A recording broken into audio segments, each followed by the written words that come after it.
Um, we can start with the session. And yes, did you guys write down some of the questions? Anyone?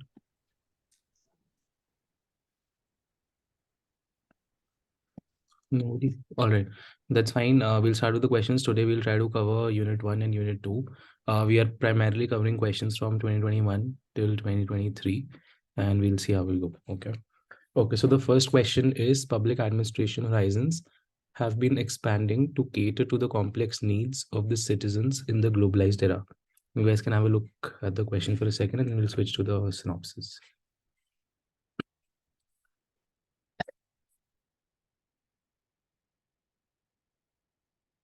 All right, this is the question that came in this year.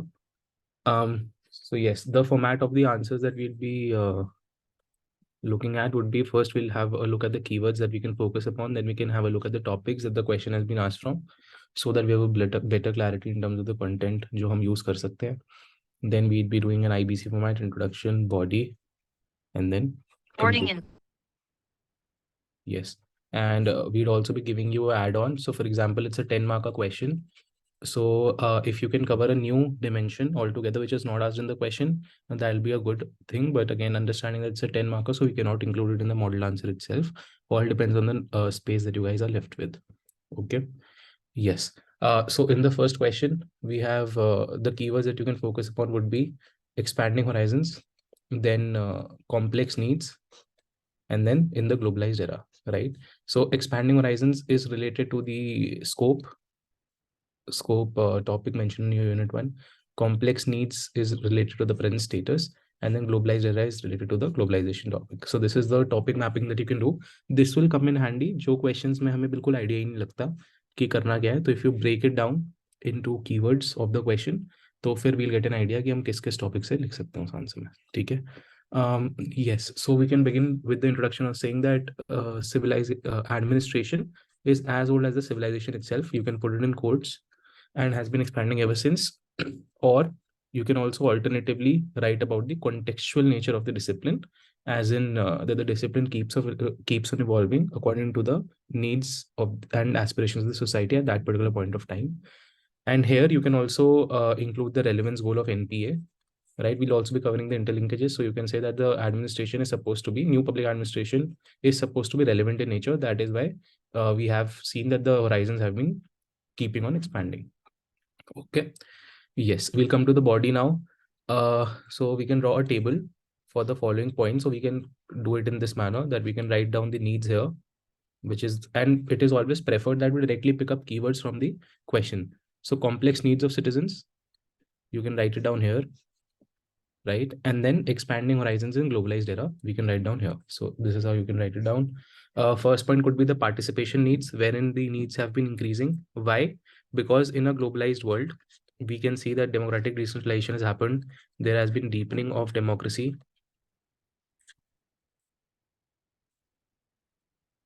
And then you can also talk about post LPG reforms in India specific context, which is 73rd and 74th Amendment.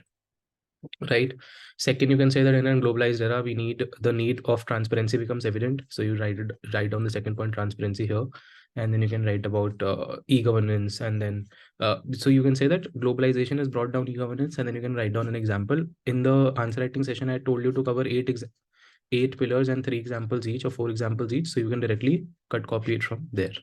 Okay, you won't have to waste a minute on thinking about it. Next, you can include a point titled competitive service delivery.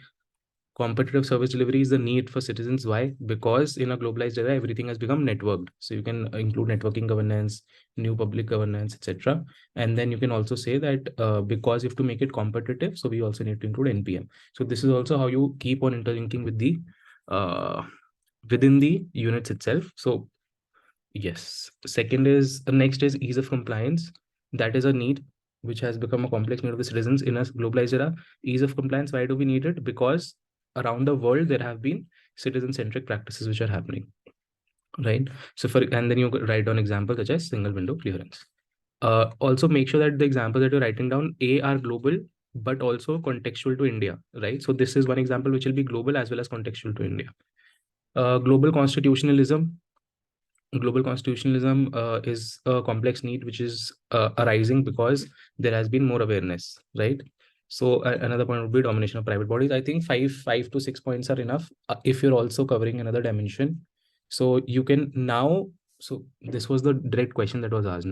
If you want to expand the scope of your question itself, you can say that all this will also lead to some problems. For example, the neo-despotism. Do we know the neo-despotism? The new despotism is basically the despotism posed by the private sector, etc. So all of this will also lead to the new despotism problem, and hence, therefore, checks and balances need to be put in place.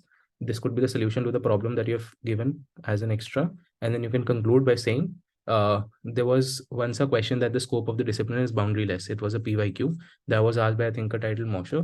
So you can say that it is best said that public administration not be defined is all the more true in the era of globalization, since its scope has expanded so much and is thus catering to the citizens' need at every level. You can conclude it in this manner. Okay. I understand this was a 10 marker, so you can have a look if you want to include this or not, depending upon the space. But if you do, you get at least half a mark or 1 mark extra. Right. Okay. Any doubts in this question? Otherwise, we'll move on. Yes, sir. Yes, please. Good morning, sir. Sir, can we write about disaster management and cyber security challenges? Yes, you can. See, you can also write about sustainability. You can also write about e-governance, disaster management, etc. But you need to understand that these are not the direct needs of citizens. Okay, so if you can, in the first 2-3 points, talk about the evident needs, and then you can say that the subsidiary needs, wherein the administration should focus upon this. Right? It's not a direct need from the citizen. It's a necessity because of the condition. But yes, e-governance you can directly include, but not the disaster management. But you can in the later points. Okay. Okay, sir. Any other doubts? All right. We'll move on to the next question. Fair enough. You guys can have a look at the next question. The next question is Minobrook 3 emphasize the importance of empirical research. So Minobrook 3 emphasize the importance of empirical research in generating valuable insights of public administration and recognize the need to tailor education in the field of different regional contexts. Okay. I'll repeat it for you. Minobrook 3 emphasize the importance of empirical research in generating valuable insights of public administration and recognize the need to tailor education in the field to different regional contexts. ठीक है, अब इसमें as can be seen the keywords would be Minobrook 3, empirical research, something which you already underlined, and the regional perspective to the discipline of public administration. Where all would you find this question? It would be in New Public Administration Unit 1 and obviously the Minobrook conferences, which form a part of the introduction chapter only. How can you introduce? Always in best introduction is telling about the context or why or background, right? So in this case, you can tell us the conditions that prevailed during the time of Minobrook 3 that led to Minobrook 3. So for example, you can say emergence of new technologies, globalization, global financial crisis of 2008, and hence turbulent context, therefore call for regionalization. So Minobrook 3 was the first conference that primarily talked about a regional specific context, and that is why the question is there, right? So therefore the call for regionalization was there because of prevailing conditions which are very contextual in nature. That is how you can introduce. Then coming to the body, you can tell us, though I have answer writing session में मैंने बताया था कि किसी भी चीज से पहले क्या हुआ था और वो फेल हुआ था तो उसके नेगेटिव्स, और इसके बाद क्या होगा ये कंक्लूजन है ना, ये introduction body conclusion.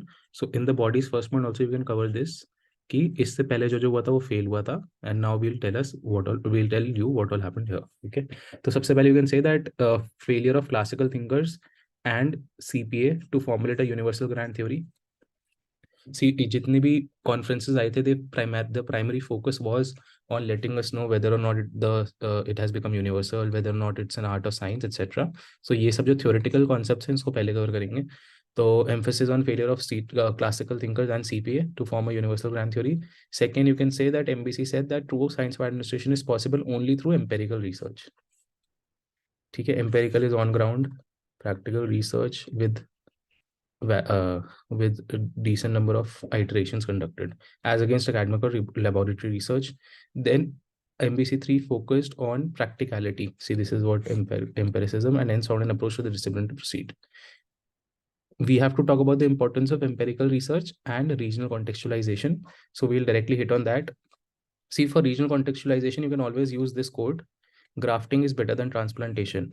Okay, it's is there any doubt with this quote? Otherwise, I'll explain it.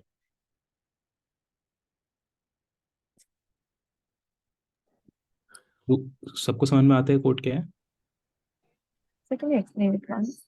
Yeah, okay. So fair enough. So this is basically sort of a quote from an agricultural technique that you are picking up.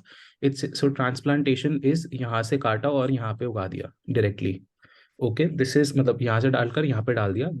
This is if you cut a crop from here and transplant it here, this is called transplantation.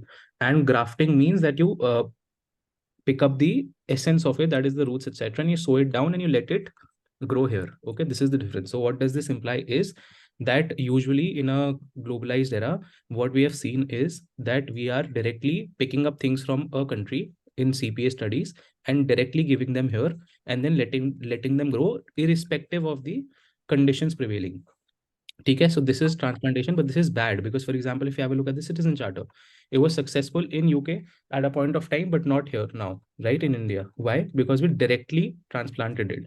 What is grafting? Grafting is you pick up the ethos of the citizen charter, which is probably transparency and timely delivery, and you contextualize it in the context of India and then sow it so that it grows and becomes successful. Did you understand? Yes. Fair enough. So you can directly quote this wherever you want to. So this can also be a good conclusion for your CPA questions. Okay, grafting is better than transplantation. So what works for developed countries may not work for developing ones. That is why you need a region-specific context. Extension of CPA is again an importance of empirical research and region-specific education. You can directly now use keywords of whatever you've read in CPA, etc. That is, we need to move from American isolationism or ethnocentric attitude towards internationalism or cross-culturalism. Okay, that is why this empirical research becomes important in the context of regionalism, especially in the post-COVID. You write down an example that in the post-COVID global order, this has become more important, and because we are now returning to the deglobalization trends. Right, we saw vaccine nationalism and extended form of nationalism in other manners in terms of in crisis of COVID-19. That is why we are using this point. Then you can say that borderless global village aspirations, right? Again, you can use it in a quote, can only be succeeded through bottom-up approach, which in turn is possible only through being grounded in the context of a country's administrative systems, which is the CPA studies. And write down an example that SHG is copied from Bangladesh, but modified as per the needs and demands of the society in the context of India. And then you can write down about the day NRLM scheme and be done with this example.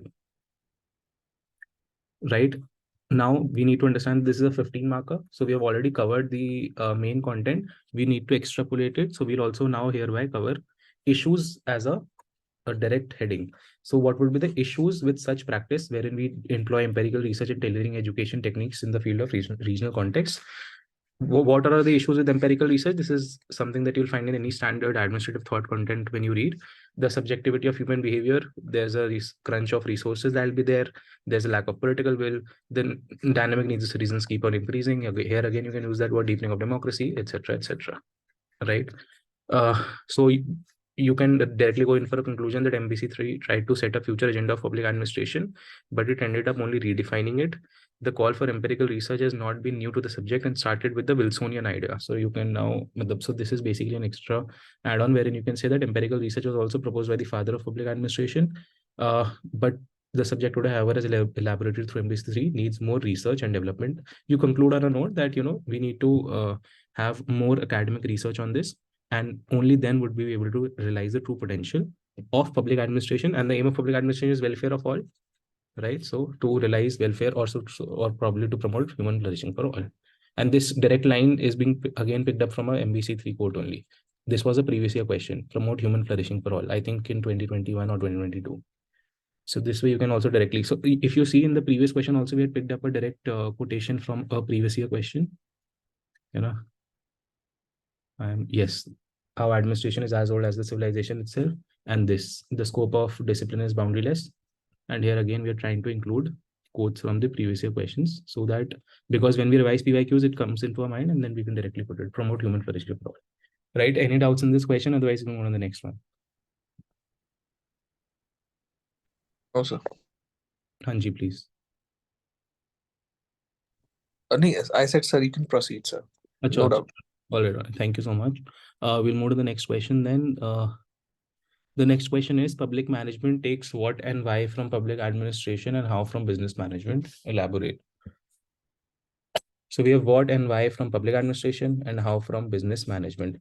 This business management is nothing but if you can have a look at it as private administration. So the question basically contains the difference between public administration and private administration. Such questions, if you do not know, how to proceed, you should always break it down. So you see public administration, you see business management, you can extrapolate business management to private administration. Now the question becomes basically a difference between public and private, and whatever points you know between public and private, you can now fit it in the context of what and why and how. So you just have to tailor the content that you have in reference to the question that is being asked, and everything else remains the same.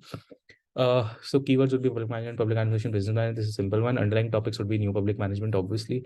So you can start with the definition of NPM and the reinvention of government. Now in the main body, you have to directly hit out what, why, and how. Okay. What from public administration? You know that public administration wants to talk about economy, efficiency, effectiveness. You can also include a fourth E, which is equity, so that it looks more public in nature. Otherwise, these 3 points are also focused by private sector in itself. So this would be business management, but also equal to 4E, maximize welfare of state, and then regulation of administration. Why? So this was what basically means the need to focus upon. Why would entail the reasoning behind the need to focus. So as we have already discussed in expanding the scope, deepening of democracy, aspirations of society, this is the scope of public administration. That is why in a democratic political philosophy, we would require the moral responsibility of state towards welfare. And also to operationalize the part of the state, we need to have need to take up from public administration. The next question is how. Okay, so how kaise, how means the way we will do it. So this basically means the practices. And what all are the practices that you know? You know about ensuring economy and efficiency, how, so managerial autonomy, arm's length organizations, triple Ps, etc. Sir. Hello. Yes. Sir, is it necessary that only the democratic country have the moral responsibility of welfare?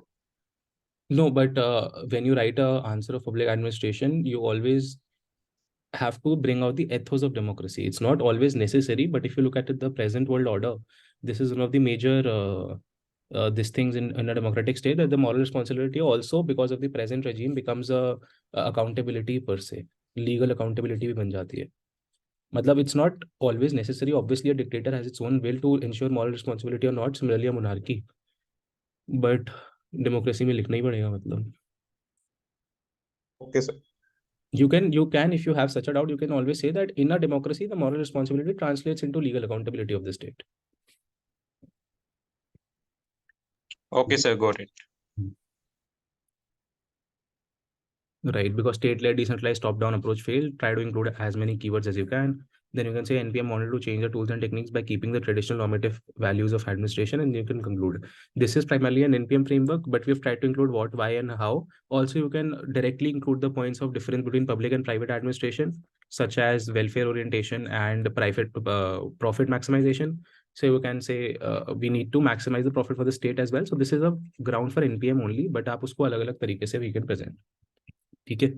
Conclusion: how NPM techniques remain relevant even after post NPM developments. Example: minimum government, maximum governance scheme, of title of Prime Minister of India. Okay. Any doubts with this?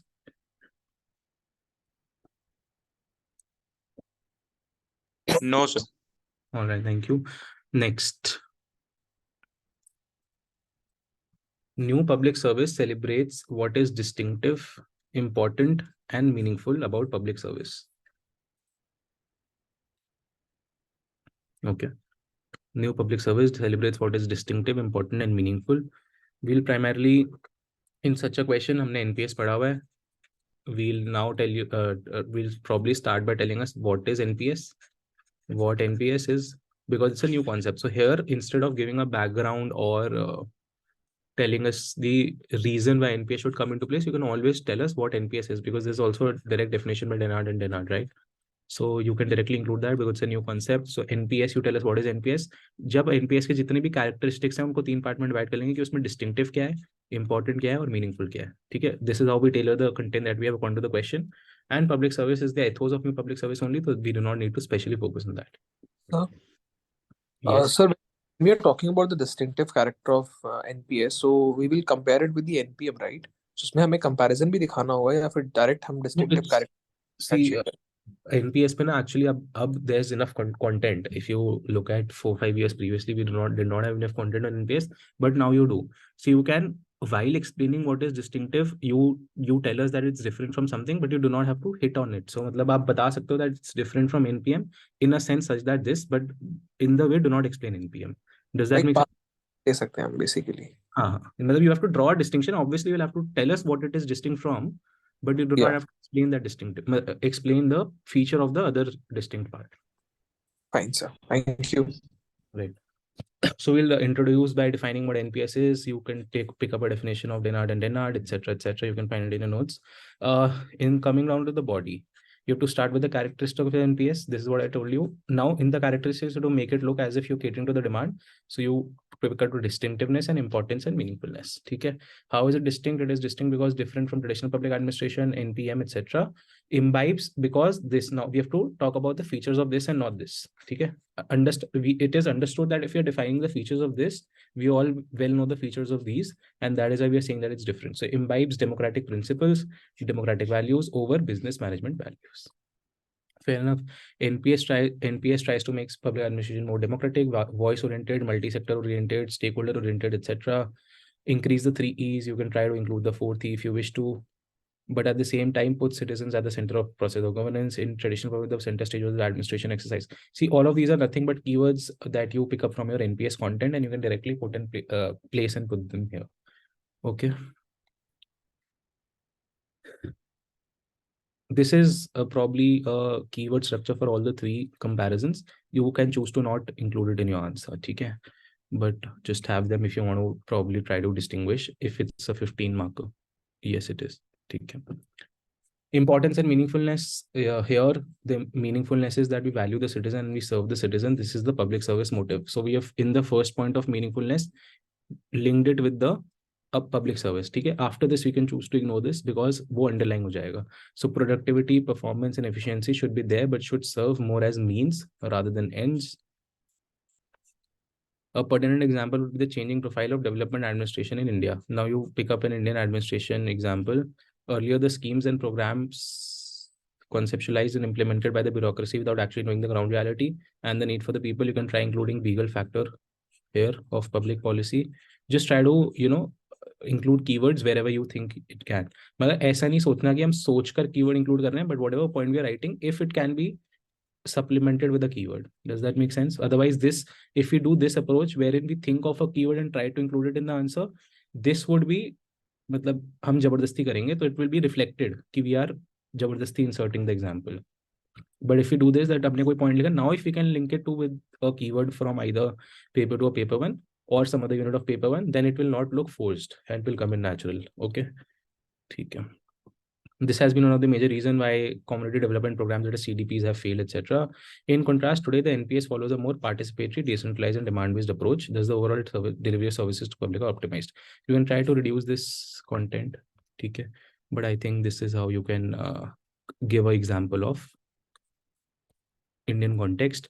To conclude, you can say that due to its emphasis on broader aspects of democratic values and restructure of NPM, it has characterized the nature of public administration as post-NPM era. So much so that Minnow Group Conference 3 also included NPS in its theme under the future of public administration. Therefore, NPS has become a very relevant development, which has taken as the value dimension of public administration and the emerging new public governance paradigms. Do you see how we have tried to include as many keywords as we can? Restructuring of NPM, democratic values, post-NPM era, Minnow Group Conference 3 included this, and in the new public governance paradigm. You can try to include as many keywords because the introduction chapter always offers you a lot of scope to link it with each other. Okay.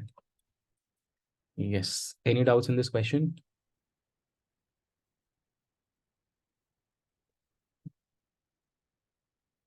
Okay.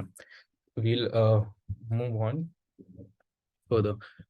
If you have any doubts, you can ask me. There's no hurry. I think I'm going a little too fast. Any doubts, please? No, sir. All right, fair enough.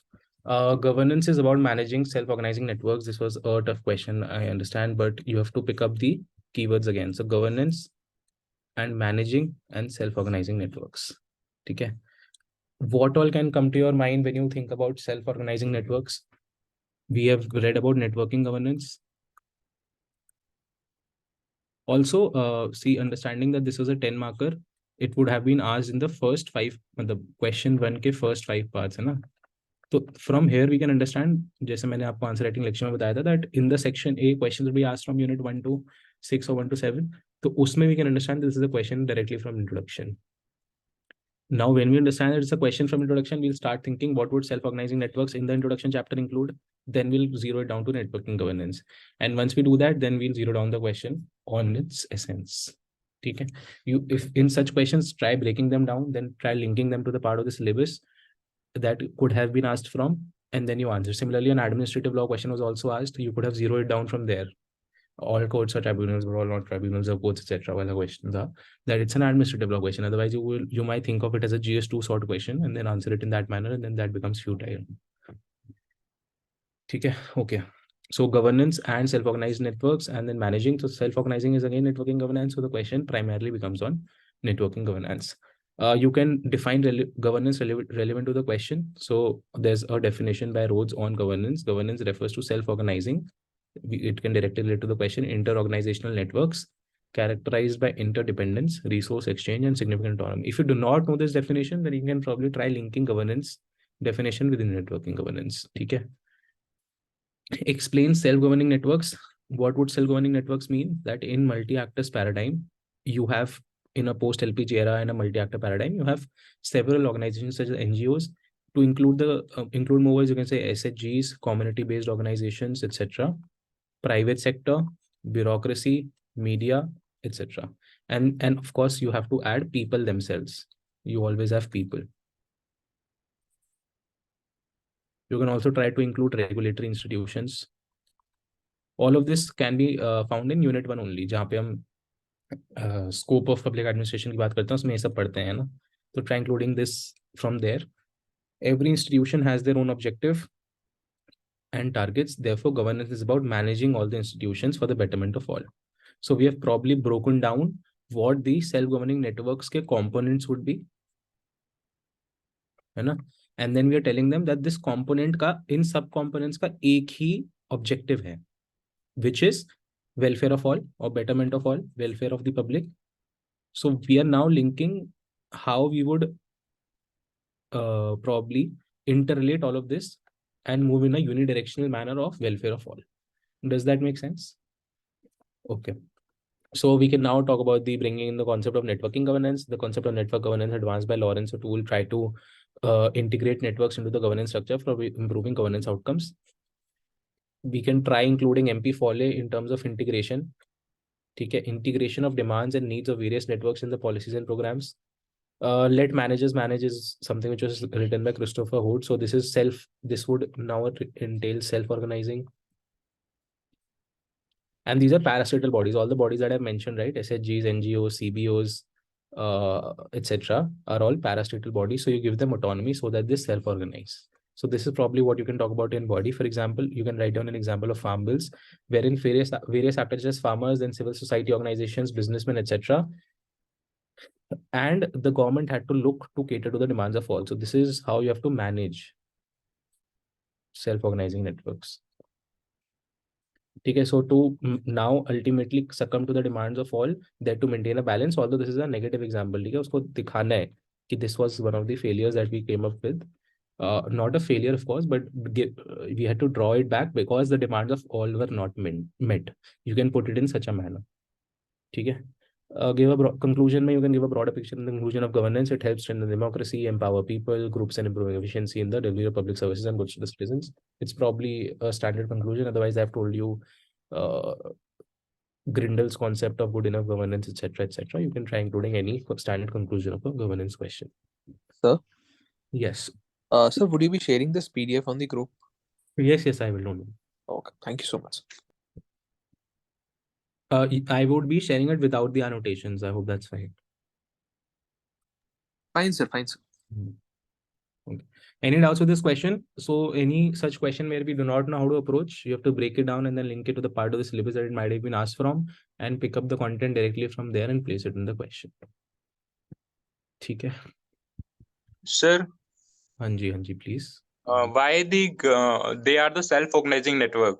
Could you please elaborate this? Okay, why are they self-organizing or what is the need for them to self-organize? Yeah, No, I did not. Okay, मतलब आप मेरे को ये बताओ कि self organise क्यों होना चाहिए या फिर सेल्फ ऑर्गेनाइज क्यों हो रहे हैं, मतलब मेरे को क्वेश्चन नहीं समझ में आया. I'm sorry, you'll have to sir, यहाँ पे repeat. दो कंपोनेंट है. One is that we will look at the angle of government कि गवर्नमेंट पहले गवर्नमेंट जो है सेल्फ ऑर्गेनाइजिंग नेटवर्क है अपने आप में. और फिर हम गवर्नेंस के स्टेक होल्डर्स के अप्रोच से देखें तो जो गवर्नेंस के स्टेक होल्डर्स है वो भी अपने आप में सेल्फ ऑर्गेनाइजिंग नेटवर्क है. हमको ये बताना है कि गवर्नमेंट को, ठीक है चलो आपने, ठीक है, तो जब भी ऐसे दो चीजों में डाउट हो तो आपको ये उनको लिंक कर देना चाहिए. तो you can say that government should facilitate the interlinking of various stake holder. समझ में आ गया? मतलब गवर्नमेंट तो देखो एक सुपर बॉडी हो ही जाएगी ना. That is why we also, if you might have read, that the role of the government should move from being welfareistic to facilitative. समझ आया? तो you can in such a question if you have doubt you can say that government का role ये होना चाहिए कि वो facilitate करे इन सबकी self organizing by granting them. ठीक है? Okay sir. और just give me a second, I will put.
Already, I'm sorry.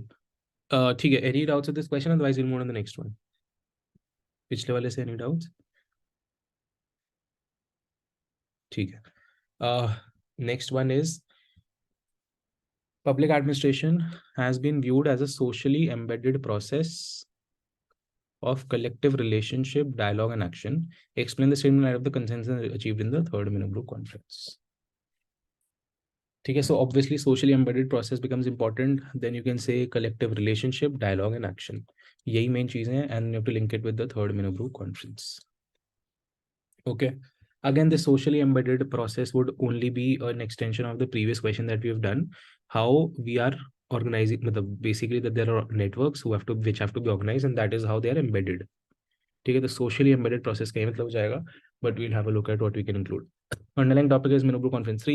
You can start with an introduction of Minimum Group Conference 3, wherein you can say, again, in previous question also we describe its background, and then you can also say what all changes did these thinkers. So scholars like Waldo and Simon changed traditional outlook of public administration to broader and holistic context of public administration. We can address the statement by addressing each term specifically, such as अभी जो मतलब obviously we need to make headings so that we can understand कि हमने directly hit किया है. तो collective relationship पे एक point बन जाएगा, dialogue and action पे एक point बन जाएगा, and then we can talk about action examples नीचे. Collective relationship, bringing together the self-organizing networks, as I said previously, previous वालों में भी हमने ये discuss किया था. NGOs, interest groups, various departments, private sector, etc., media, people, community-based organizations, parastatal bodies, etc. We can write here whole of the government approach, Pragati portal, ये सब example हैं. इट्स और नेटवर्किंग गवर्नेंस और agile governance again it was mentioned in economic survey and also agile form of leadership और something was asked in your previous question as well. So this is how you can say that it's an embedded process of a collective relationship. Second, it's about dialogue and action. अब dialogue and action में क्या होगा? Dialogue means that you are probably taking the stakeholders into account. So this is, again, you can include the NPG era of, stakeholders being included. So it will be bottom up, participative, horizontal instead of vertical, and inclusive. You can give up an example of role of Gram Sabha, GST Council, Niti Aayog. After hitting the main demand, addressing the main demand through the third menu group, you can now talk about the third menu group के आपने इनसे तो link कर दिया, अब third मेनू group के parameters आप उठाओ and you try to link it with the question. So problem solving approach of public administration, quote NPS, planning, policy implementation, methodological pluralism, जितने keywords हम we can try to include, etc. ठीक है, PCT से directly pick up कर सकते हो. Then transparency and accountability through action. अभी हमने dialogue की बात करी कि हम stakeholders को ऐसे include करेंगे. अब action कैसे होगा? Action में transparency and accountability होनी चाहिए. How? RTI, social audit, citizen charter, etc. As the word here is examine, so some critical aspects such as bureaucratic inefficiency, departmentalistic approach, this is a brownie point wala part. So you can say that bureaucratic inefficiency, departmentalistic approach, centralization, etc. Just which all of this is the negatives of whatever we're trying to achieve through the social embedment process. We can now conclude by saying MBC, through its future of public administration, with the synchronization of traditional public administration, new public service, and new public management, shows us the light of the day and furthers the social embedment of the process. Okay, you conclude it on this lines. See, so if you have a look at it, agar aap ek unit se bahut sare questions kar loge, then you can see that you can probably try to fix the intro and conclusion. In the body, the examples and the content remains the same. You just have to change the headings and embed it there. Aise karna hai. So yes, I think any doubts with this? No, sir. Fair enough. I think now we'd move on to the last question for this unit. Okay. The new public service model approaches governance on the premises of an active and involved citizenship, wherein the role of public officials is to facilitate opportunities for citizens' engagement in governance. Do you realize how the last three questions are almost similar? This is how the questions keep on repeating, and that is why you should always have a good command over the previous year questions, right? So NPS here again, active and involved citizenship, when the role of public officials to facilitate opportunities. See, this is also one of the doubts that you guys asked कि government है और अलग-अलग parastatal bodies हैं, तो इन सबको हमको network करना है, तो government का role यही होगा कि इनको facilitate करेंगे. ठीक है, okay. NPS, active and involved citizenship, role of public officials, ये सब, और इसमें citizen engagement भी आ जाएगा. So underlying topics would be NPS and governance only. Introduction, you can talk about NPS, Denard and Denard definition. NPS के features होते हैं, in various contents you have a varying number of points of features. So howsoever features you have to just link it now in the body. ठीक है. NPS and active and involved citizenship. Explain here that NPS values more citizenship over productivity. This is one of the features of new public service itself. It has a value or normative component which NPM lacks, which is value neutrality, etc. and positivism. Okay. It is more collaborative in nature or believes in dialogue. अब पीछे से dialogue and action, social embedment, ये सारे keywords भी इसमें include कर सकते हो. It propounds the service aspect of the state with democratic theory. Service aspect, democratic theory. It is more participative in nature, which further broadens the democratic foundations. अब ये participation का example दो, 73rd and 74th. Social audit, RTI, governance, my governance portals, what survection, not just limited to this, but जो भी है, आप ऐसे स्वच्छ भारत मिशन का behavioral component भी include कर सकते हो. So this way you can use a value component. ठीक है. Then you can, so this was an active and involved citizenry का वो. उसके बाद हमने it broadens the scope of public officials. So we have broken down into two headings which we can use. First, we are directly addressing the first part of the question. Second, we are addressing the second part of the question, wherein the scope of government or public officials to facilitate the coordination or opportunities for their active participation. How? So you can use a direct keyword, serve rather than steer. This you will again study in your introduction standard content from anywhere you do. That the serve rather than steer. Then empowering the citizens by creating opportunities for public participation. You can also tell them that the government needs to teach them how to catch a fish rather than giving them fish, right? So this is also subsidy wale part mein jo aap padhte ho ki this is a problem that we are directly giving them things rather than empowering them. You can directly use it here. NPS doesn't treat citizens as customers, rather it puts value as a primary objective. So citizens are being empowered instead of being treated as customers. Okay? Public servants play the role of civil servants rather than managers. This is a negative part of it. The basic motivation of NPS is the spirit of public service rather than entrepreneurial or economic man spirit. This is an NPM keyword. उसको आप compare कर दो NPS से कि हमारे यहाँ पे public service spirit है. Basic notion of NPS is to seek public interest by public servants. NPS believes in thinking strategically and acting democratically, a form of new localism. Try to link it with as many things as you can. ये urban local bodies से हम link कर रहे हैं new localism को, which involves citizens' engagement in the development process. You come out with examples for this. Participatory budgeting, digital India initiative for citizen engagement, etc. Now, because I think it's a 15 marker, right? Yes, it's a 15 marker. So try including a little bit of negatives also. Critical aspects of new public service, मतलब negatives of new public service भी आप try कर सकते हो कि if we adopt this approach, this leads to a slower decision making, centralization, bureaucratic inefficiency. Entrepreneurial spirit is also necessary to ensure competition, because competition only thrives innovation, etc. And then you can conclude it in that manner. Fair enough. Positive मतलब यहाँ पे Yes, अगर मैं sir. Negative कर दिया तो इसको positive note पे एंड करना है. तो हमको रेलेवेंस और कॉन्टेक्स्ट की बात करेंगे कि आज भी ये रेलेवेंट है, या फिर we can also talk about how we can make it better. ठीक है. Any doubts with this unit? Probably we have covered around 7 questions, and you can see that the last, in coming to the last, almost we see the questions being repeated. Fair enough. Any doubts? Otherwise we move on to the next question. No, sir. All right, just give me a second, I'll grab some water.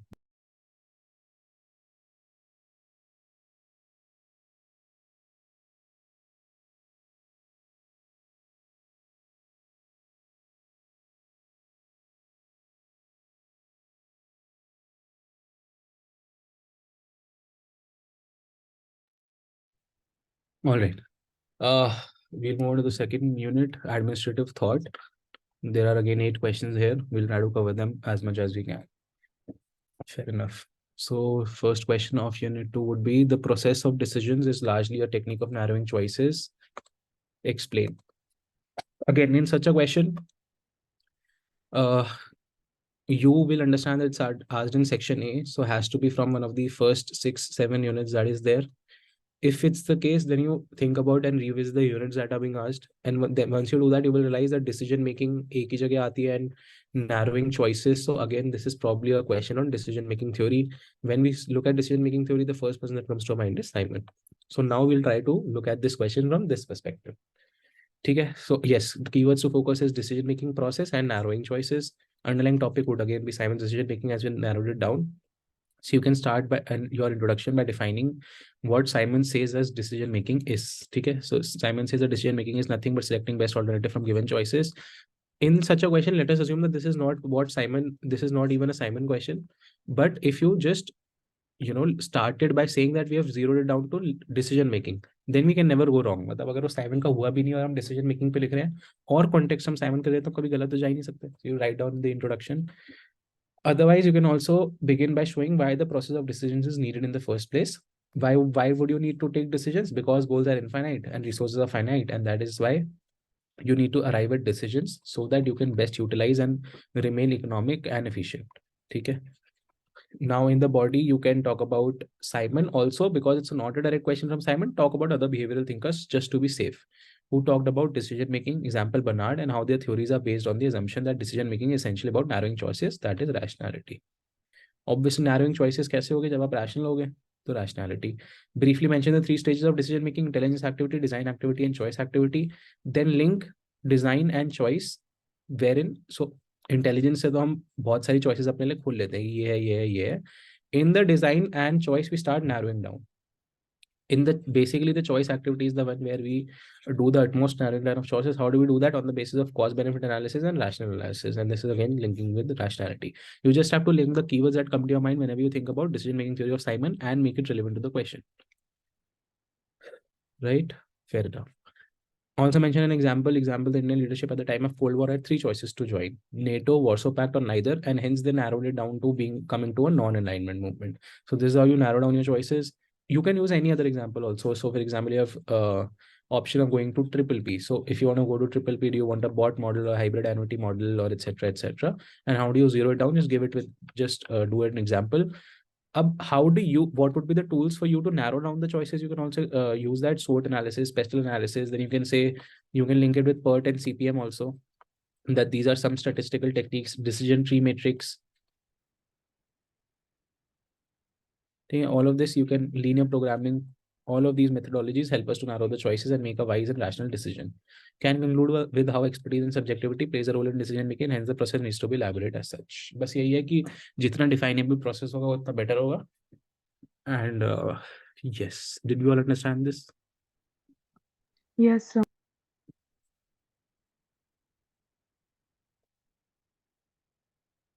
Any doubts with this question? I understand this was a very tough question, but this I have to zero it down. अगर कोई doubt है तो please बता दीजिए, otherwise move on to the next one. ठीक है.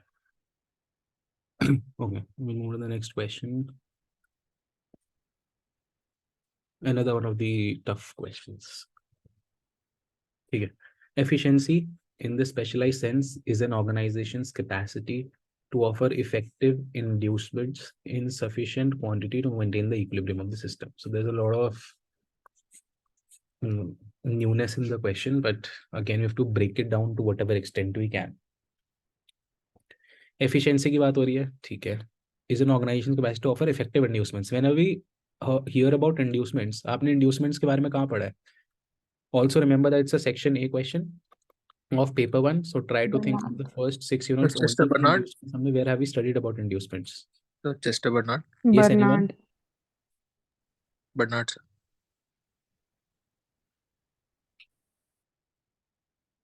Guys, we study about a lot of 2 types of inducements, and each 2 of those types have subtypes. Where do we study this? So Chester Bernard, sir.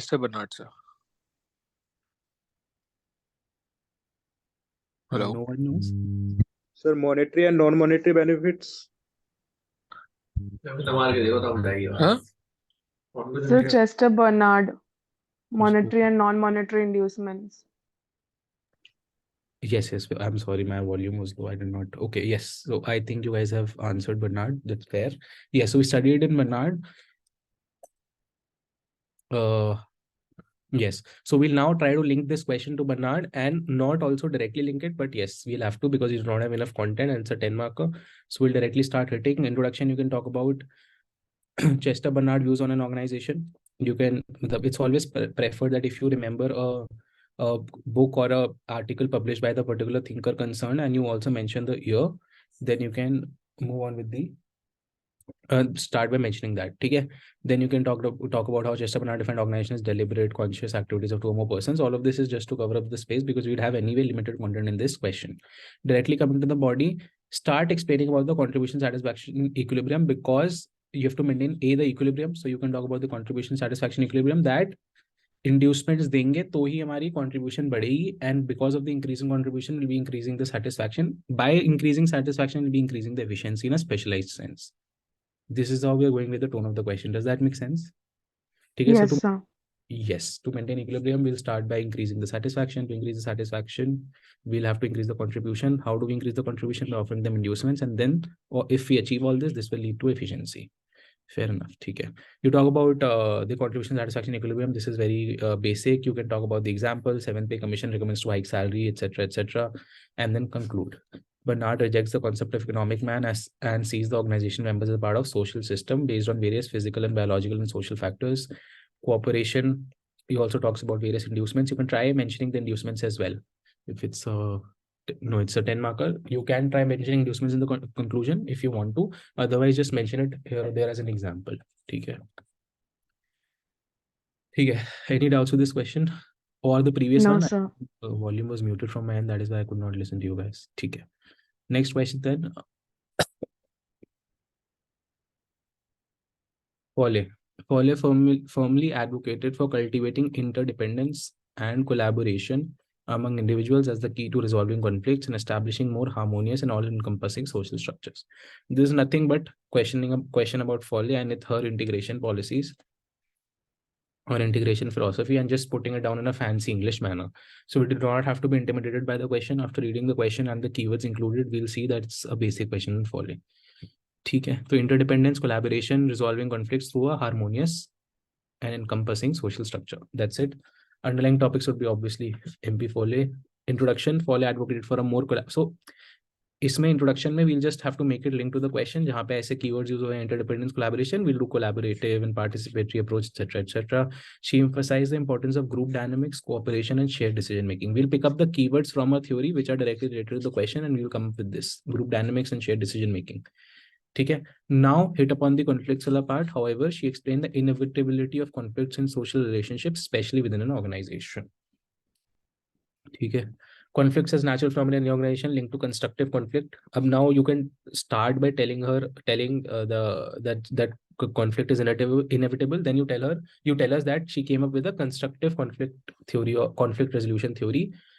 She also mentioned about three ways में domination, compromise, and integration, and how integration is the best solution. So integration is how collaboration among individuals will lead to conflict resolution. Because it's a 15 marker, and you have to also tell us how this integration would further lead to a harmonious and all-encompassing social structure. First, tell us how to achieve integration. Okay. So proactive identification of conflict, constant communication, resolve conflict, or there are 3-4 more stages. Sit across the table and pick up a predetermined objective, etc. Here others, etc. उसके बाद after you hit the main demand, अब जो follow के leftover principles हैं, ठीक है, जैसे power with rather than power over. Then you have the law of situation wherein talk about situational leadership. You mention this and tell us that this will also further the ethos of becoming more harmonious and all encompassing. ठीक है. Harmony कैसे, power with से harmony आ जाएगी. All encompassing कैसे आएगी, situation के हिसाब से. There is no predefined leader, according to the situation, law of the situation will pick up who does what. Collaboration and interdependence. Follow believe that management should be a collaborative process. This is basically we are hitting on the core first pointer, and you can talk about the collective decision making, etc. ये सब वही है. Come up with a couple of examples. Cooperative federalism through NITI Aayog and Interstate Council. Tata Group, one of India's largest conglomerates, encourages participatory management through its Tata Engage program. A private sector example, if you just want to put it as a case study or something. Otherwise, this example suffices. Now you can tell us why this idea. You can change the heading to why interdependence and collaboration. Okay, so that we can tailor it more according to the question. So why interdependence and collaboration? Win-win situation, sustainability, participative decision making, creativity, enhancement, ensures that the root of the problem gets resolved. Now, because it's a 15 mark, you also have to tell us some obstacles or issues with the conflict resolution theory. It needs great communication skills. People have tendency to dominate. This comes in as a negative to conflict resolution via integration. Bringing issues out in the open can also sometimes escalate them. Assumption of higher intelligence. So this was one of the assumptions that MP Foley did for a theory, that people are very intelligent, higher intelligence, right? So this is one of the drawbacks of this theory, that what if people are not that intelligent as we assume them to be. ठीक है. और process of integration मैंने आपको बोला था, ऊपर लिख ही दिया था हमने, है ना. How do we achieve the process of integration. Conclusion: despite the issues, the long-term sustainable solutions can only be developed through the collaborative effort of people involved in a conflict. This idea is also in coherence with the ideas of consensus-oriented democratic values. Try including matrix organizations wherever MP Foley comes in, and tell us that as on today, the matrix organizations that exist are a manifestation of MP Foley's probably interdependence and collaboration, and this is how we link it with the question. Okay, any doubts with this? No, sir. Okay, this is one of the most direct questions that can ever come. Every human organization shall start from system 1 and ultimately end with system 4. Comment or like with statement. This is a very, very basic question, जिसमें हमको Likert की systems, मतलब just 4 system theory explain करनी है. Just try to value add and to make the answer different from others, we'll try to include as many examples or conditions as possible, which will be helping out in participative management theory. ठीक है. तो Rensis Likert belong to participative management school of thought, and his theory of transition from system 1 to system 4 is that of a continuum. Try to include as many keywords as you can. Likert propounded his management systems on the basis of Michigan studies. In that study, it was found that supervision based on task is less effective than supervision based on relationships. This is basically participative management को बता रहे हैं, and the theory was primarily on supervision, task versus relationship. ठीक है. आप ये जो diagram बना दो उसका systems theory का, from exploitative authoritative to participative. Tell in that diagram, try to explain which is low and which is high in which particular system. ठीक है. तो बहुत ही basics है. I don't think that needs enunciation. Also show how these systems in a straight line that shows transition from system 1 to system from mistrust to complete trust. मतलब ऐसे you can just and draw a diagram that system 1 is complete mistrust and moving to system 4 we have a complete trust. How would every organization transition in such a way? Herd hypothesis supports it. The more the autonomy, the lesser the complacency. No, you basically tell us the analytical part of the system theory, and if to come up, we'll have to come up with it on spot कि कुछ तो अलग करना है, ठीक है? System 4 you can relate it to esprit de corps and initiatives principle, basically participative management में जहाँ जो बात हुई है, ठीक है? You can also try to include Chris feedback loop, wherein you can say that people provide feedback, and that is how a change loop mechanism exists, and this is also sort of participative management only. Okay, but not every organization will transform in the same way. Yes, comment. You can also say that उसने बोला it shall start from system 4 and ultimately end up with system 1 से system 4 ही जाएगा. It's a unilinear, but you can always say that it's not the case. For example, in military, we still have a hierarchical structure in which authority must flow from top to bottom. So there still exists structure wherein we cannot have enough participative management because of the existence of the structure in the first place. That's just a sideline comment that you make so that you make the examiner understand that I'm not completely by the question. You cannot directly take sides. You can say that it's not always unilinear.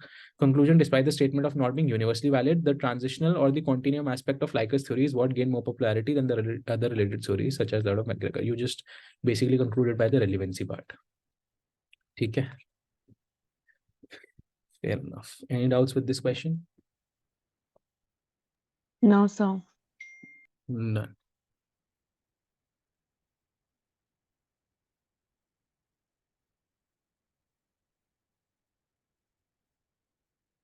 Moving on to the next, then, yes. Human relationists postulate that what is important to a worker and what influences her productivity level may not be the organizational chart, but his or her associations with other workers. Is it more relevant today? Okay. So human relationists, what is important to a worker and what influences her productivity level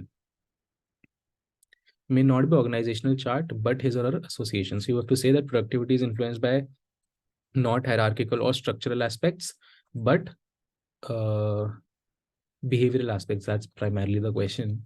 So productivity affected by associations rather than organization. Relevant today. Is it more relevant today? So you talk about relevancy and human relationists. Okay. Either you have to include the human relations and the behavioral school. Human relations theory built up also I've explained it to you why. So this is a direct question on human relations theory. So why did HRT came into play? Because CT failed. So you talk about the failures of CT. It was structural, hierarchical, treated workers as merely a cog in the wheel, etc. And then you move on to the body part of human relations theory.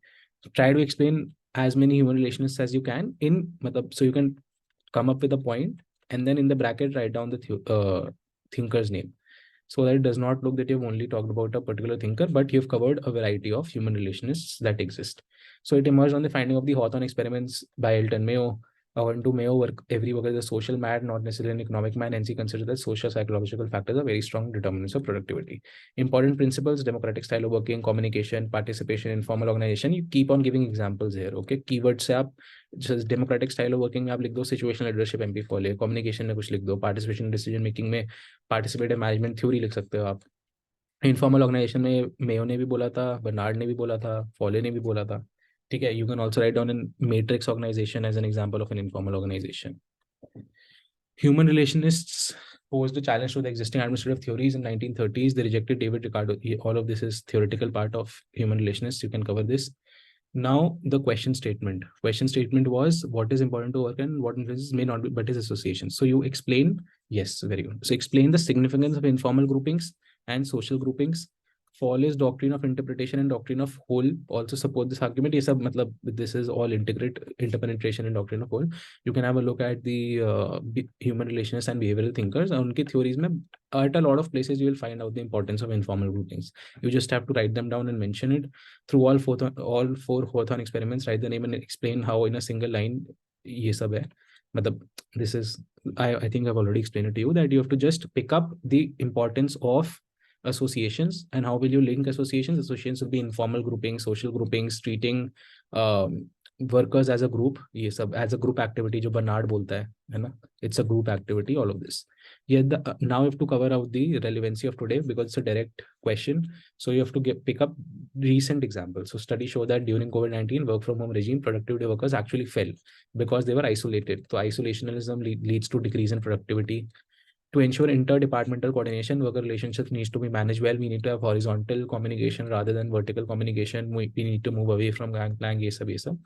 ठीक है, helps in decision making, helps maintain morale, relate to participative management theory, decision making, maintain morale, work culture, organizational goals, brand loyalty, etc. Now, because it's a 15 marker, you have to issue issues with, I assume that's a 15 marker. Just give me a second.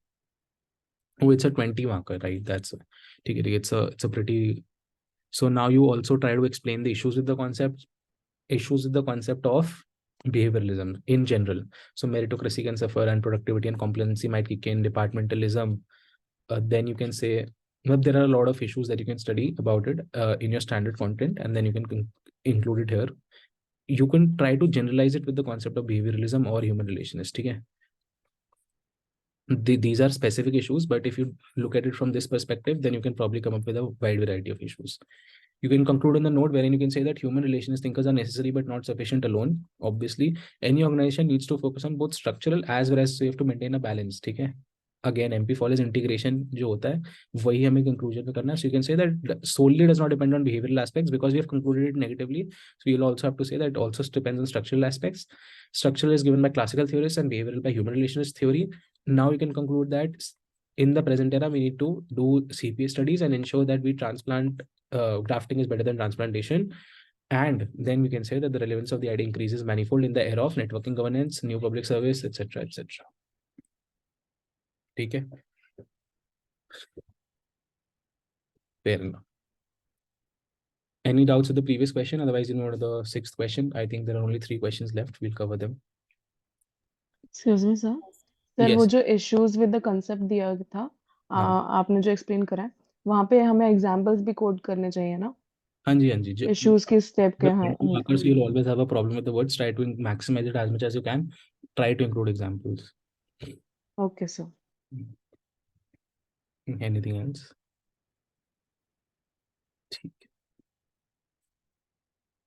Also, is there anybody who has written the answers? तो हम उसको भी मतलब we'll end it in such a manner that we can also evaluate. We have type for evaluation. ऐसा कोई है? Anybody who has written even a single answer and wishes for it to be discussed in the class? Okay. Bernard posits the zone of indifference as the human condition that animates authority relationships and cooperation in modern organizations. Examine. See, if you would realize that in this administrative thought question, they come out with very fancy English just to intimidate us. But we have to just again pick up the keywords and then start addressing them directly rather than being intimidated. Okay. So Bernard poses the zone of indifference. We're talking about the zone of indifference of Bernard. Posits means मतलब उसको ऐसे position करता है वो as the human condition that animates authority relationships and cooperation in modern organization. We are basically trying to talk about what sort of relationships in terms of authority the zone of indifference facilitates or talks about, and how it facilitates or draws a parallel in cooperation and modern organizations. ठीक है, तो आज present relevancy में how does the zone of indifference talk about, or the zone of indifference concepts on authority relationships and cooperation come into effect? Okay, we'll primarily be talking about zone of indifference and try to relate it to the present functioning. That's it. Introduction about Bernard. Pick up a phase introduction on Bernard and start with it. Some basics about Bernard's 2-3 lines, and this is idea of authority. See, because authority is directly mentioned in the question, so talk about the idea of authority of Bernard. In the body, we'll try to include what all is the zone of indifference, what is the zone of difference in authority relationships, how it leads to cooperation. Then we'll try to examine it, and then we'll come up with the conclusions. Introduction. Chester Bernard is recognized the spiritual father of behavioral school because of his thought-provoking work on, see, this you can directly learn. We used it in the previous question as well. Work on function of the executive, 1938. Body may talk about zone of indifference. According to Chester Bernard, authority depends on the acceptance of followers. Acceptance. If followers accept authority, it has its effect, and if they reject, they have no effects. Okay. Zone of indifference and authority relationships. Followers will accept the authority of these. Yes, there were 4 conditions that Bernard talked about for the zone of indifference being met, as in the authority being accepted too, है ना? So acceptance के लिए there were 4 conditions. Mention them: consistent with organizational goals, compatibility with personal goals, if communication is well understood, and then feasibility of the actions, which in turn helps the organization for effective coordination, as subordinates also have a voice to accept authority or not. So this is how coordination is there, because the authority relationship में acceptance आ गई. Or coordination कैसे है? Then because the ball is in both courts, like only when they accept would they be succumb to be a leader, right? How would this ensure cooperation? You addressed this because it was a direct line in the question. Unlike classical thinkers, Chester Bernard has also included the socio-psychological perspective for acceptance of authority. It is not forced upon subordinates, so they have the voice, something which we discussed previously also. That is why this cooperation. So it is classical plus human relations ka quite a good combination. Also, we can talk about the responsibility. It considers taking responsibility as of the decision as one of the most important functions of the executive. So this also helps to enhance the acceptance of an authority and cooperation. Now come up with an example because it did not include it. Bureaucrats accepting orders if it falls in mentioned above, if it falls in the zone of indifference, zone of acceptance, then moreover ministers take responsibility for the decision so that the burden of success or failure can't fall on bureaucrats. We talk about basically the responsibility and acceptance of authority. That's it. जो उनके concepts हैं हमको उनको ही बढ़ाना है, because the question is a 15 marker, right? After, see, we have to also draw a priority line in this. ऐसे questions में we do not have enough content, तो हमने बर्नार्ड पे जो भी पढ़ा है हमें include करना है. But पहले जो 2 point होंगे we'll prioritize them to include जो directly question से link हो रहे हैं, and then we'll try to include the other points which are leftovers, because you have to complete the word limit. ठीक है? Examine में आप मतलब this is basically a directive approach, but I feel that in any question, if you have space, you should always write down the negative aspects. However, the acceptance authorities criticize the authority cannot be completely left to acceptance. The position-based authority is a significant factor in organizational decision-making efficiency. Try to link it with folly. It may lead to chaos if the organization traditional, it is difficult to implement. Also in crucial times, unity of command, example in military, also like we did in the previous question. You can mention all of these negativities. Within the conclusion, you can say that Bernard provides a logical explanation of the organization from behavioral and systems perspective, which has revolutionized this in a public administration, further led to what next? Okay, what has come next? New, the modern organizational theories, which are based on the concept of participation, etc., etc. Cumulative efforts, power with the sub, all the leftover concepts of Bernard can also be linked in this question. Fair enough. Any questions? Any doubts with this question? Seeing none, we'll move on to the next question then. See, this is one question that I probably did not, I definitely did not know, but I still do not know. So I'm just covering it from the perspective of what I could have done or what I did in the exam. Because I till date do not know what a 2-dimensional taxonomy is. I have just figured it down that because you're talking about Simon and we are talking about decisions, programming and non-programming. So I'm just assuming that this is the 2-dimensional taxonomy that has been talked about. If there's a specific theory on this, you can have a look at it, but I'm not too sure about it. Okay. So 2-dimensional taxonomy was used by Herbert Simon to describe the degree to which decisions are programmed or non-programmed. So I just took up these 2 keywords and explained them because this is something that we all read. Okay. Intro basics assignment, main body, you could talk about the difference between programmed and non-programmed decisions. Second, talk about the methods that are suggested for non-programmed decisions. This 2-dimensional taxonomy I'm not aware about, but I think that this was programmed or non-programmed me. Okay. And then you can explain some part of some critical aspects of these parts. Introduction. Herbert Simon is considered as father of behavioral school, who is popular for his decision-making theory and logical positivism. Try to include a couple of keywords from the theory. Main body, programmed decision and non-programmed decision में फर्क बताओ. It is a routine type, traditional organization, closed organization, easy to take, which can be planned. So basically talk about what is a programmed decision, what are the advantages and what are the features of it. Also, please include examples. The routine exercises में day-to-day administration programmed होगा, non-programmed is strategic analysis, so board of directors meeting once a year, etc. are the examples of non-programmed decision making. Anyone innovative, difficult to plan? Oh yes, again, so these are just we are enunciating on what programmed and unprogrammed decisions are. Degree of taxonomy means the methods he provides or types of decision making he provided to maintain the balance between programmed and non-programmed. He said obviously statistical decision making techniques use karo, PERT, CPM, computer technology, brainstorming techniques, decision making support, etc., etc. You can talk about the 3 stages of decision making: the intelligence, choice, design, etc. And then you can conclude. This is something that we are trying to include everything that you know about Simon, because you do not know what the 2-dimensional taxonomy is. This is how probably you can tackle the questions wherein you do not have enough content. Okay.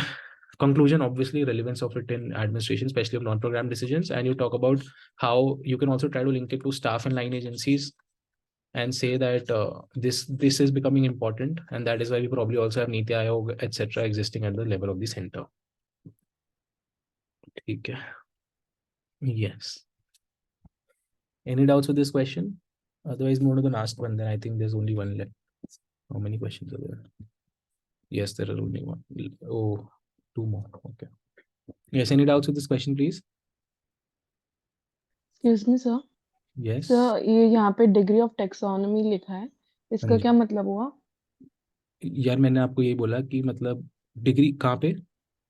ये degree of taxonomy means the methods ही अब मतलब provided, देखो 2-dimensional types of taxonomy है decision ना, तो making. 2-dimensional को आप मतलब you can for using the मतलब 2-dimensional क्या कह सकते हो आप? डिग्री कह सकते हो ना इसको। तो ये जबरदस्ती बोलने के लिए बात है कि टैक्सोनॉमी जो आपने क्वेश्चन में 2-dimensional बोली है, तो मैं उसको एक डिग्री मतलब I am just giving a feature of what 2-dimensional can be, so I am saying that it's a degree of जी, टैक्सोनॉमी। ठीक है। Okay sir. I'm just, yes, मतलब ऐसा, it's not necessary that it would be correct only. I'm just using the word for 2-dimensional as it's a relative degree of what a taxonomy could be. So there can be different types of taxonomy. One of the degrees could be 2-dimensional. ठीक है।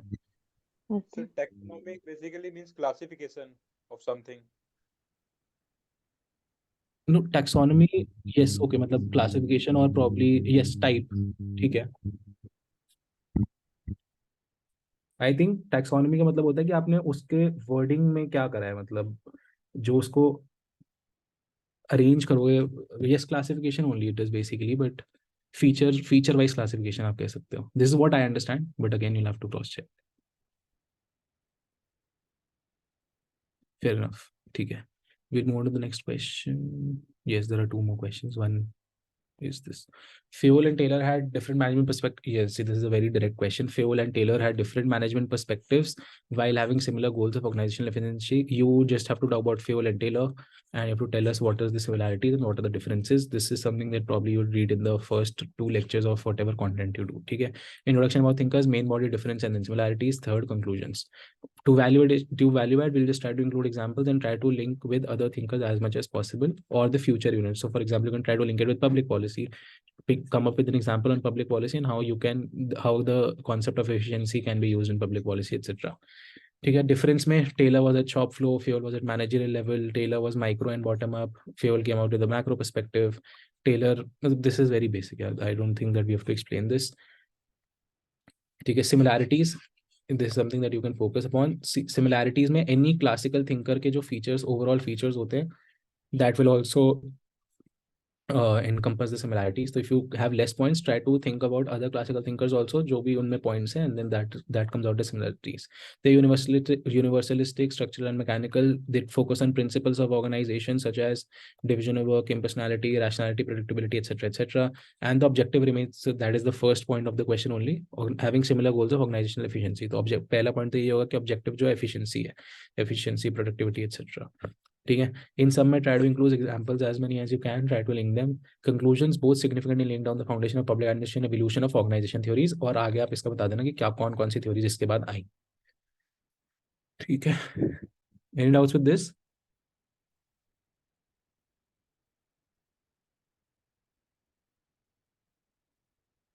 Okay. We'll move on to the last question now. The question is: behavioral approach has been questioned on the basis of its utility in the analysis of administrative problems.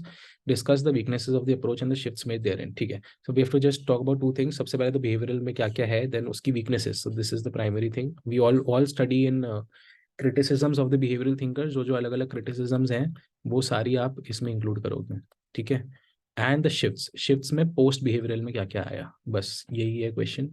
Very simple question. Just try to structure it well, and then come out with an answer. ठीक है? So if you'll see, we have talked about body in utility in solving administrative problems. ठीक है? Then criticism या bias has been questioned, which will include the weaknesses obviously, and then the last point is shifts made therein. ऐसे 3 point structure बना के you can address this 15 marker. See, introduction, define behavioral approach in brief. Behavioral approach emerged as a reaction to the failure of the classical approach in addressing the challenges of industrial organization, which was represented by Mayo, Bernard, Simon, etc. Utility in solving administrative problems में Bernard and Simon की, you can tell us the importance. So for example, Simon's decision distinction between fact and value, boundary rationality, satisficing decisions, administrative man's concept, difference between programmed and non-programmed decisions, and the focus on non-programmed decisions is the utility वाला part. Bernard की utility भी आप बता सकते हो ये है, और behavioral की overall क्या है. ठीक है? But the question is that it has been questioned on the basis of its utility. तो आप weakness में भी ये बताओगे कि ये सारी utility actually में proof read नहीं हो रही है, तो उसमें क्यों है. So why is that been questioned? Because there was an elected structure. It did not give any new structure, but takes into consideration the organizational structures and principles given by the classical approach. So this is one of the first criticism that we have कि वो structure तो classical का use करता है पर उसको ही criticize करता है. ठीक है? So it did not come up with a new structure of its own.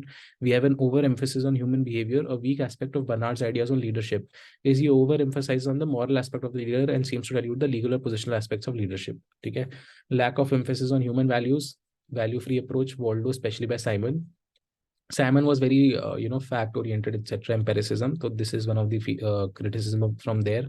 What are the weaknesses? This is, again, you can just continue without writing this also. Too much descriptive, excessive focus on positivism, less focus on normativism, too much empiricism. And you can also enunciate it by saying that CPA in its first phase was at a low because of empiricism only. Then too much emphasis on human behavior and decision making, etc. Also, there are a lot of other weaknesses. If you have a look at the CPA weaknesses also, you can talk about them. Okay? You can talk about how well descriptive it is. Then you cannot probably quantify the descriptivities. That is another problem, etc., etc. There are a lot of problems that you'll find in any standard content to include.